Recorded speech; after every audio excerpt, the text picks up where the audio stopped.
بسم اللہ الرحمن الرحیم۔ اللہ کے نبی صلی اللہ علیہ وسلم ارشاد فرماتے ہیں، اے قرآن والو، قرآن کو بس اپنا تکیہ ہی نہ بنا لو، بلکہ دن اور رات کے اوقات میں اس کی تلاوت کیا کرو جیسا کہ اس کی تلاوت کا حق ہے، اور اس کو چار دانگے عالم میں پھیلاؤ اور حظ لیتے ہوئے خوش الہانی کے ساتھ اس کی تلاوت کرو، اس پر غور و فکر پر کرو تاکہ تمہیں فلاح نصیب ہو۔ بیہقی نے اس حدیث کو روایت کیا ہے، جس میں اللہ کے نبی صلی اللہ علیہ وسلم نے ہمارے سامنے قرآن مجید پر ایمان کے جو تقاضے یا قرآن کے جو حقوق ہیں ان کا ذکر کیا ہے۔ سب سے پہلی بات تو یہ ہے کہ ہم قرآن پر اپنے ایمان کی تجدید کریں، جیسا کہ قرآن ہمیں تجدید ایمان کی دعوت دیتا ہے۔ یا ایھا الذین آمنوا آمنوا باللہ ورسولہ والکتاب الذی نزل علی رسولہ، کہ ایمان والو ایمان لاؤ اللہ اور اس کے رسول پر، اس کتاب پر جو اس نے اپنے رسول پر نازل کی ہے، کہ یہ کتاب برحق ہے، اس کے اندر کسی شک و شبے کی کوئی گنجائش نہیں، قیامت تک انسانوں کی ہدایت اور رہنمائی کے لیے یہ کتاب محفوظ ہے، اللہ نے اس کی حفاظت کی ضمانت دی ہے۔ اور اب انسانیت کی نجات کا راستہ یہ ہے وہ قرآن پڑھیں، سیکھیں، سمجھیں اور اس کے مطابق عمل کریں۔ اس ایمان اور یقین کے ساتھ قرآن ہم سے اس بات کا مطالبہ کرتا ہے کہ الذین آتیناہم الکتاب یتلونہ حق تلاوتہ اولئک یؤمنون بہ، کہ قرآن پر ایمان لانے والے جن کو اللہ نے کتاب دی ہے وہ اس کو پڑھتے ہیں جیسا کہ اس سے پڑھنے کا حق ہے۔ تو ہم قرآن مجید کو خوش الانی کے ساتھ ورتل القرآن ترتیلا، جیسے حکم دیا گیا ٹھہر ٹھہر کر آہستہ آہستہ عمدہ آواز سے احسن طریقے سے قرآن مجید کی تلاوت کریں، اور جو قواعد علماء کرام نے اس کے لیے مقرر کیے ہیں ان کے مطابق تجوید اور ترتیل کے ساتھ قرآن مجید پڑھیں۔ قرآن کا کچھ حصہ اپنے سینوں کے اندر محفوظ بھی کریں، کہ الذی لیس فی جوفہ شیء من القرآن کالبیت الخرب، کما قال صلی اللہ علیہ وسلم، کہ جس سینے میں قرآن کا کچھ بھی حصہ محفوظ نہ ہو وہ سینہ ویران گرانے کی مانند ہے۔ تو ہمیں چاہیے کہ اپنے سینوں کے اندر قرآن مجید کا کچھ حصہ محفوظ بھی کریں۔ قرآن دلوں کے زنگ کو دور کرنے کا ذریعہ ہے۔ جب ہم اس قرآن کو سمجھ کر پڑھیں گے اور اس کے مطابق عمل کریں گے تو عمل جو ہے اس کے ذریعے سے ہمارے دلوں کی سیاہی دور ہوگی۔ قرآن مجید کے ایک حرف کے بدلے 10 نیکیاں نبی کریم صلی اللہ علیہ وسلم نے فرمایا ملتی ہیں۔ ہم اس رمضان المبارک کے مہینے میں زیادہ سے زیادہ قرآن کی تلاوت کریں اور ایک نصاب اپنے لیے مقرر کریں، جس میں کم از کم نصاب جو ہے ایک مرتبہ قرآن مجید کو پڑھنا ہے، اور پھر اس کے ساتھ ساتھ ہم دوسرا نصاب وہ مقرر کریں کہ ہم نے قرآن کا اتنا حصہ جو ہے وہ سمجھ کر پڑھنا ہے۔ افلا یتدبرون القرآن ام علی قلوب اقفالها، لوگ قرآن کی آیات میں غور و فکر کیوں نہیں کرتے؟ کیا ان کے دلوں پہ تالے چڑھے ہوئے ہیں؟ اگر اس ماہ مبارک میں ہمارے دلوں کے یہ تالے نہ کھلے تو کب کھلیں گے؟ اس مبارک مہینے میں ہم قرآن مجید کے ساتھ جڑ جائیں اور قرآن مجید کی کثرت کے ساتھ تلاوت کریں، قرآن کو سمجھنے کی کوشش کریں، ایک ایک آیت کے اوپر غور و فکر کریں۔ ہم عربی زبان نہیں سمجھتے تو ہم دنیا کے ہر زبان کے اندر قرآن کے ترجمے اور تفاسیر موجود ہیں، اور تراجم اور تفاسیر ہم جیسے عام لوگوں کے لیے لکھی گئی ہیں، علماء کرام کے لیے نہیں لکھی گئی ہیں۔ ہر آدمی کو اس بات کا حق پہنچتا ہے کہ وہ قرآن مجید کو سمجھ کر پڑھے۔ تو تراجم اور تفاسیر کی مدد سے ہم قرآن مجید کی ایک ایک آیت کو پڑھیں، ترجمہ پڑھیں اور اس کے بعد اس کی تفسیر پڑھیں اور اس کو سمجھنے کی کوشش کریں تاکہ اس کے ذریعے سے ہمیں ہدایت ملے، اور اس کے بعد اس قرآن مجید پر عمل کریں۔ قرآن مجید دراصل کتاب ہدایت ہے کہ اس کے مطابق عمل کیا جائے۔ نبی صلی اللہ علیہ وسلم نے فرمایا وہ شخص قرآن پر ایمان نہیں لایا جس نے قرآن کے حرام کیے کو اپنے لیے حلال کر لیا۔ آج ہم نے جھوٹ کو حلال کر لیا، آج ہم نے غیبت کو حلال کر لیا، آج ہم نے سود کو حلال کر لیا، آج ہم نے بتہ خوری اور چوری اور بددیانت اور ظلم اور زیادتی اور ناانصافی اور پتہ نہیں کیا کیا قرآن کی حرام کی چیزوں کو اپنے لیے حلال کر لیا ہے، اور ان کا معاشرے کے اندر چلن ہے۔ تو ہم کیسے قرآن کے ماننے والوں میں شامل ہوتے ہیں؟ نبی صلی اللہ علیہ وسلم نے فرمایا کہ کتنے قرآن پڑھنے والے ایسے ہیں کہ قرآن ان پر لعنت بھیجتا ہے۔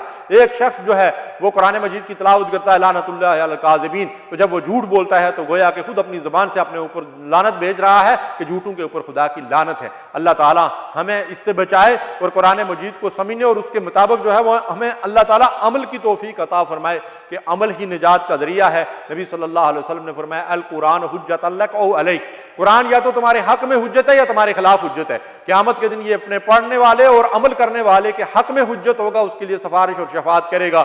اور جو اس کو پڑھتا بھی نہیں، عمل بھی نہیں کرتا، اس کے حلال و حرام کو اختیار نہیں کرتا، اس کے احکامات کے اوپر عمل نہیں کرتا، اس کی منع کی ہوئی چیزوں کو نہیں چھوڑتا، قیامت کے دن یہ قرآن اس کے خلاف جو ہے وہ حجت بنے گا۔ تو ہمیں اس قرآن کے اوپر عمل بھی کرنا ہے، اور اس قرآن کا ایک حق یہ ہے کہ ہم اس کا ابلاغ بھی کریں، اس کی تبلیغ بھی کریں، جیسا کہ نبی کریم صلی اللہ علیہ وسلم سے مخاطب ہو کر اللہ نے ارشاد فرمایا، یا ایھا الرسول بلغ ما انزل الیک، اے رسول جو کچھ آپ کی طرف نازل کیا جاتا ہے، قرآن کا جو حصہ آپ تک پہنچایا جاتا ہے، بلغ ما انزل الیک، آپ اسے آگے دوسروں تک پہنچائیے اور دوسروں تک اس پیغام کو پہنچائیے۔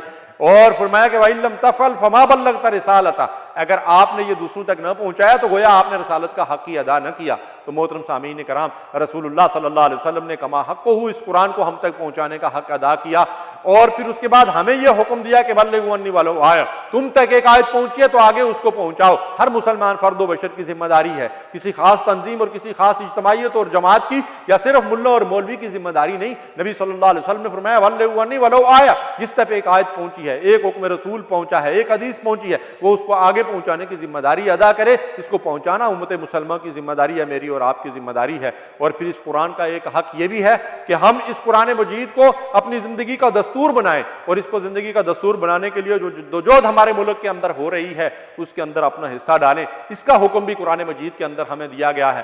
ہم امت مسلمہ ہیں، اور اس امت کا فرض منصبی یہ ہے کنتم خیر امۃ اخرجت للناس تأمرون بالمعروف وتنہون عن المنکر، تم بہترین امت ہو، تم بھلائی کا حکم کرنے والے اور برائی سے روکنے والے ہو۔ محترم سامعین کرام، جب تک اقتدار اور اختیار ان لوگوں کے ہاتھ میں نہ ہو جو اللہ کی کتاب کے اوپر خود عمل کرنے والے ہیں، اس وقت تک وہ حکم دینے کی استطاعت نہیں رکھتے، صلاحیت نہیں رکھتے۔ اللہ تعالیٰ یہ چاہتا ہے کہ برائی کو قوت اور طاقت کے ذریعے سے مٹایا جائے، اور قوت اور طاقت جو ہے اقتدار اور اختیار کے بغیر حاصل نہیں ہوتی۔ اللہ کے نبی صلی اللہ علیہ وسلم مکی زندگی کے اندر بھی اللہ کے نبی اور رسول تھے، اور صرف دعوت و تبلیغ سے کام لیتے تھے، لیکن جب مدنی زندگی میں آپ کے پاس اقتدار اور اختیار کی قوت آئی تو اس کے بعد نبی کریم صلی اللہ علیہ وسلم نے 10 سال کے عرصے میں جزیرۃ العرب میں اسلام کو غالب قوت بنا دیا۔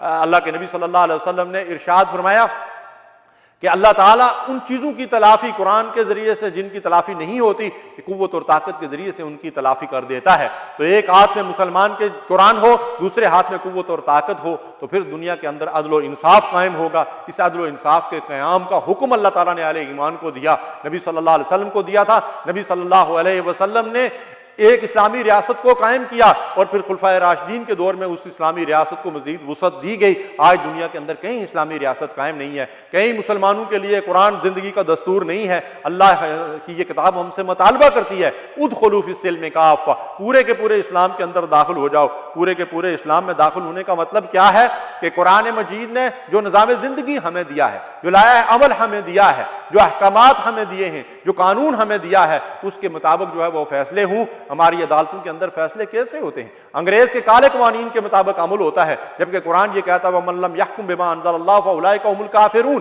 جو لوگ اللہ کے نازل کردہ قانون کے مطابق فیصلے نہیں کرتے وہ کافر ہیں، وہ ظالم ہیں، وہ منافق ہیں، فاسق و فاجر ہیں۔ تو ہمیں اپنا اندازہ لگانا چاہیے، جائزہ لینا چاہیے کہ ہم کہاں کھڑے ہیں۔ قرآن حکم دیتا ہے ان اقیموا الدین ولا تتفرقوا فیہ، دین کو قائم کرو اور تفرقے میں مت پڑو۔ واعتصموا بحبل اللہ جمیعا ولا تفرقوا، مضبوطی سے دین کو جو ہے وہ تھام لو۔ تو ہمیں چاہیے کہ ہم قرآن کو زندگی کا دستور بنائیں اور اس دستور کے مطابق عملی زندگی بسر کریں، اور جو جدوجہد اللہ کے دین کو قائم کرنے کے لیے ہو رہی ہے، جیسا کہ اللہ نے حکم دیا وجاہدہم بہ جہادا کبیرا، اس قرآن کے ذریعے سے جہاد اکبر کرو۔ سب سے بڑا جہاد اس قرآن کو زندگی کا عملی طور پر لائحہ عمل بنانے کے لیے جو جہاد ہے وہ اسی قرآن کے ذریعے سے ہوتا ہے، اور یہی کام نبی کریم صلی اللہ علیہ وسلم اور صحابہ کرام نے انجام دیا۔ یہی اس امت مسلمہ کا فرض منصبی اور نصب العین ہے۔ اللہ تعالی ہمیں اس نصب العین کے مطابق عمل پیرا ہونے کی توفیق دے۔ وصلی اللہ علی نبینا محمد۔